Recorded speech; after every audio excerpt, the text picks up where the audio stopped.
कहानी का नाम है 10 दिन। कहानी की शुरुआत होती है तीसरे दिन से। लड़के ने पूछा, आपने उत्तर नहीं दिया, आप खुश हैं? फिर वही, कहीं से भी बात शुरू करो यही पहुंचती है।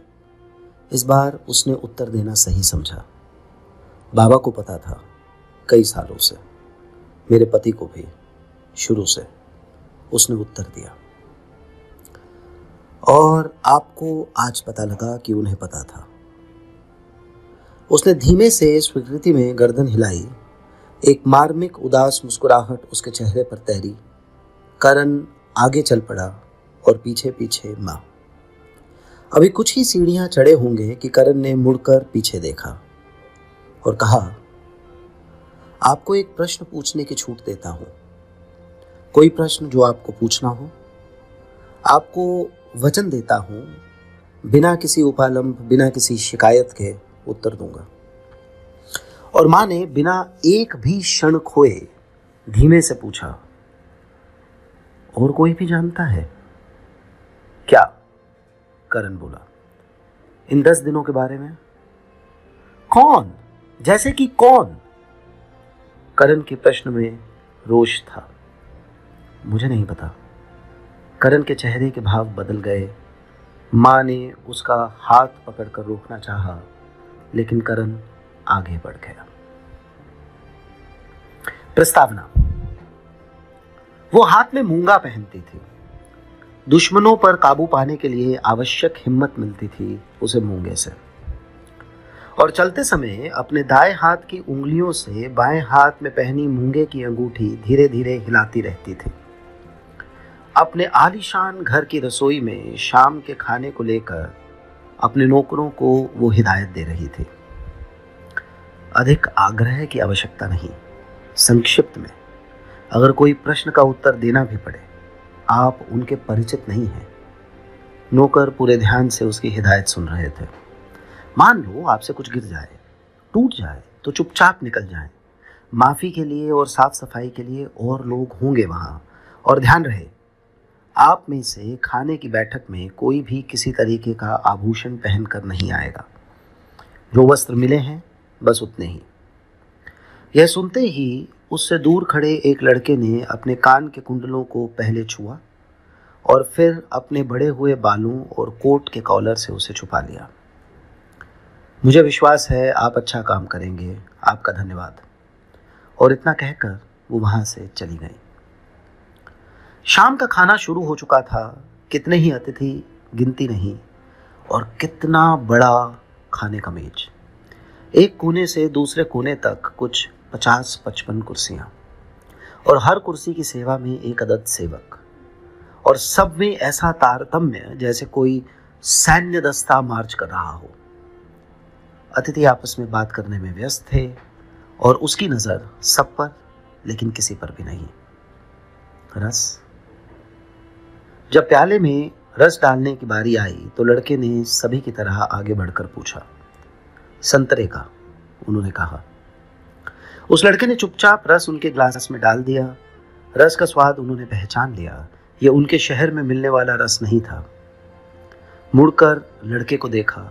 लड़के के कानों के कुंडल उसकी दूसरी गलती थे, लेकिन यह समय नहीं था। लड़के की तस्वीर उन्होंने अपने आंख में रख ली। सबके चले जाने के बाद उन्होंने लड़के को बुलाया। वो रस दोगे थोड़ा और? लड़के ने चुपचाप उनको एक और प्याला दिया और कोने में खड़ा हो गया। वो उस लड़के को बहुत देर तक देखती रही और दोनों को कुछ भी कहने की आवश्यकता नहीं पड़ी। फिर उठकर जाने से पहले उन्होंने इतना भर कहा, शहर में कहाँ ठहरे हो? यहीं पास में। लड़के ने कहते हुए एक कागज का टुकड़ा आगे बढ़ा दिया जिस पर उसके होटल का पता लिखा था, कल। इतना कहकर उन्होंने लड़के को जाने को कहा। लड़का चुपचाप वहां से चला गया। उनको शहर में कौन नहीं जानता था। अगले दिन जब वो उस लड़के से मिलने पहुंची तो उस होटल के रिसेप्शन पर बैठे कितने ही लोग थे जो उन्हें जानते थे। कितने ही खुद उठकर उनके पास आए। कितनों ने उन्हें अपने पास बैठने का न्योता दिया। नहीं, एक साक्षात्कार है। वो जो लड़का बैठा है वहाँ, उससे मिलना है। आज नहीं, फिर मिलूंगी आपसे। उन्होंने औपचारिकता निभाई और आगे बढ़ गई। लड़के के पास पहुंचकर उन्होंने कहा, तुम्हारे लिए चाय बोली है मैंने। लड़का इस शहर का नहीं था। उसकी पोशाक से जाहिर था। उसके केश बिखरे थे। शायद उसके गांव में इस शहर की मुकाबले ठंड ज़्यादा पड़ती थी, लेकिन यहाँ उस जैकेट की ज़रूरत नहीं थी जो वो पहने था। शायद उसको शिष्टाचार के नियम भी पता नहीं थे, क्योंकि वे उनके आने पर खड़ा नहीं हुआ, सिर्फ सर उठाकर उनकी तरफ देखा। तुम्हें कुछ और चाहिए? बैठते हुए उन्होंने लड़के से पूछा। आप अपना चश्मा उतार सकती हैं? उसने कहा। चेहरे को पत्थर करना तो उनको आता था। आंखों में उतरे भाव वो चश्मे से छुपाती थी। चश्मा उतारते ही लड़के के सामने उनकी कृत्रिमता स्पष्ट उभर आई। लड़का उनकी आंखों में अपराध भाव को पढ़ते ही कटाक्ष से भर मुस्कुराया। फिर अपनी जैकेट से एक सिगरेट निकाली, सुलगाई। मुझे नहीं लगता यहां तुम सिगरेट जला सकते हो। वो देखेंगे, लेकिन मुझे रोकेंगे नहीं, खासकर तब तक जब तक आप हैं यहां, लड़के ने कहा। शायद तब तक जब तक कोई शिकायत ना करे, वो बोली। आप जब तक हैं यहां कोई शिकायत नहीं करेगा, लड़के ने कहा। उनके शारीरिक हाव भाव में एक कसाव था। सीधे, बिल्कुल सीधे कमर करके दोनों टांगों को जोड़े, दाएं हाथ की उंगलियों से बाएं हाथ की मूंगे को अत्यंत धीमे हिला रही थी। लड़के ने सिगरेट पीनी चालू रखी। मेरे बारे में कैसे पता चला? आपको ढूंढ लेना कोई मुश्किल तो नहीं। और घर में दाखिल कैसे हुए? आपको बताने से उस व्यक्ति पर आपके प्रतिकार का संशय है मुझे, लेकिन किसी ने तो मदद की ही होगी। लड़के ने उन्हें बात पूरी नहीं करने दी।